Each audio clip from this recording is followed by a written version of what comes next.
and welcome. I am Katarina and this is my channel, your place for card making, creative inspiration and a little extra sparkle in every project.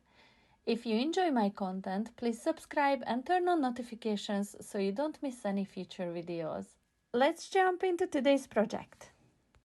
Hi guys, I am back today with another video tutorial using the brand new collection by Embossing Powder. This one is called the Neon Dayz and we have Inferno, Shockwave, the blue one Electric Pulse, and then a lime Zest. You can see how really gorgeous and opaque these colors are against the black background as well. Today I am going to use a Floral Wishes Trellis die set by Lisa Horton Crafts to create my background. We have 3 dies included in this one, and using the 2 smaller ones, the detailed and the small frame, I've die cut this lovely frame and I am going to start embossing that one.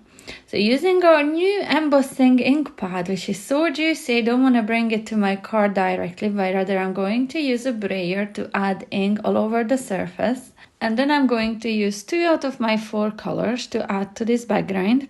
And I picked lime zest first of all, and I'm just adding it, sprinkling here and there all over the surface, leaving some of the areas white.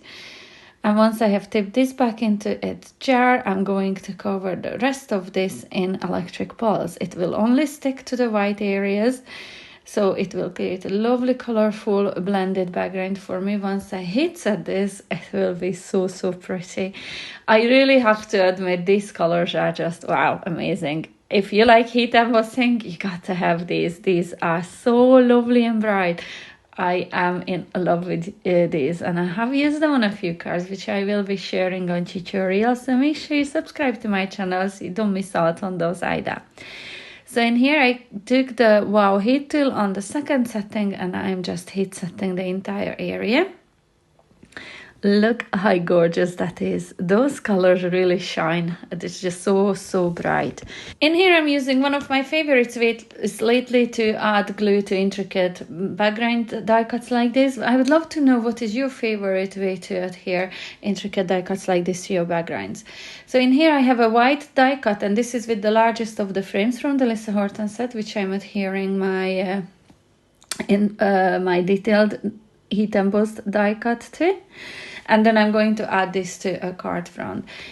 My card base is white and measures 4.5 by 6 inches. And in here I thought I would be covering the entire front in black card, but then I decided to cut a little bit away from it. So it will measure 4.25 by 5.75 inches and will leave me that white border. Is much happier with this one. So I'm gluing the black panel straight onto the card front, and then I'm going to pop this panel set on foam pads to add this to the card. I love adding dimension to my cards, but of course you can skip the foam pads and just glue it straight on if that's what you prefer. For my embellishments, I'm going to use the Delightful Butterflies bundle by Chloe's Creative Cards. I picked out 2 of the smaller dies and I cut them each once from white and once from black card. I'm going to start with the white card. Now you could do this on black. I just used some of my scraps to die cut this from. That's why this base layer will be white in here. Because I'm going to cover entire of the white die cuts, it really won't show any difference. So I'm going to use my brayer again just to add the ink to each of these. With one of these die cuts, I'm starting with the Inferno, adding it all in the middle of the butterfly. Then I'm sprinkling some out towards the ends as well. And then I'm going to come back with the Shockwave, which is the pink of the 4 colors. And I am covering the rest of the butterfly in that. Then taking my wow embossing heat tool, I am melting those powders. It creates such a gorgeous blend. With the second butterfly, I'm starting with the Shockwave in the middle of the butterfly and then the Inferno towards out to the wings. And I am melting this powder until you'll see me tidy up the powder on my table before heat setting it, because I really did not want to melt all that powder onto those cardstocks there. Living on edge, huh? So in here, these 2 layers are ready. Now I've kept the negative from the black butterfly die cuts. This is how I find it easiest to stamp onto these die cuts. So I am placing the stamps back into those die cut areas on my negative piece. Then I am putting the butterflies back in place, and it snaps into place so easily. I'm using my powder tool in here because I have hand cream on my fingers, and I really don't want to transfer anything in there, and also ink from using it earlier on. So it's just safest if I use some of the anti-static powder back tool. And in here, using my new ink pad, I am stamping this onto those black die cuts. I'm making sure I'm pressing down because I only get one go at this. I could not place that butterfly back in exactly the same place. The other one was still intact in its place, so it was very easy to stamp down on it one more time. Make sure I get good coverage, and you'll see this gorgeous detail on this. So one of these I am covering in the Shockwave, which one is the pink of the neon colors, and then the other one I'm going to cover in Inferno, which is the orangey reddish kind of color, and it is really beautiful. Guys, if I had to pick a favorite color out of these four, I would not be able to, because they are just stunning and they work so well together. You can see I'm using all full colors in this card again, and they are just absolutely beautiful match. All the products I'm using today I will have linked in the description box below, so they are easy for you to find. But please be sure, if you're shopping on the Wow Embossing website, either the UK or the US website, use the code that you can see on my screen now, WowDT Katarina, for 10% off your purchase. This is an affiliated code, so I might get a little kickback from it, but at no extra cost to you. Your discount will still remain the same. It would just help me out running this channel, buying some more supplies.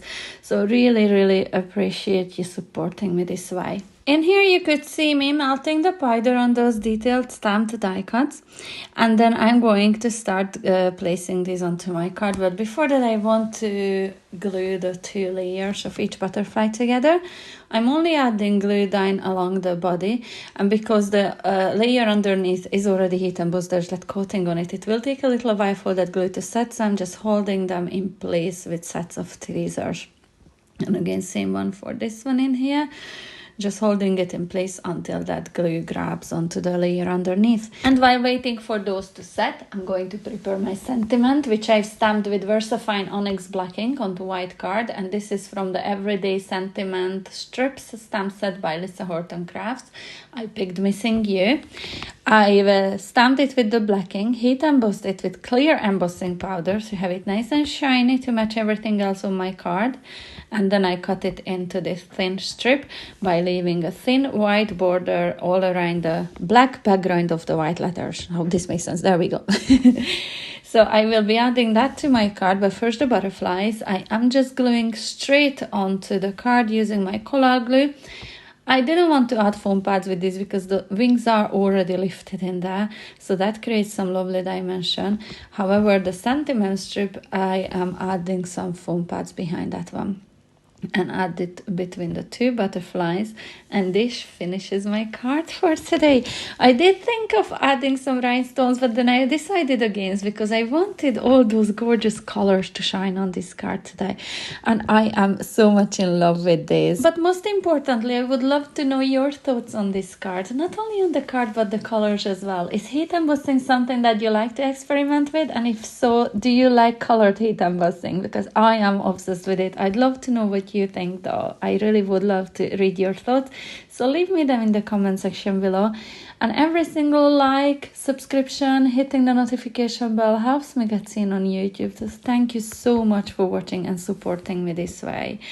I will be back very soon. Until then, bye! Thanks so much for watching. Be sure to subscribe so you won't miss my next video. And in the meantime, feel free to click on these rectangles for more creative inspiration. Until the next time, see you soon. Bye!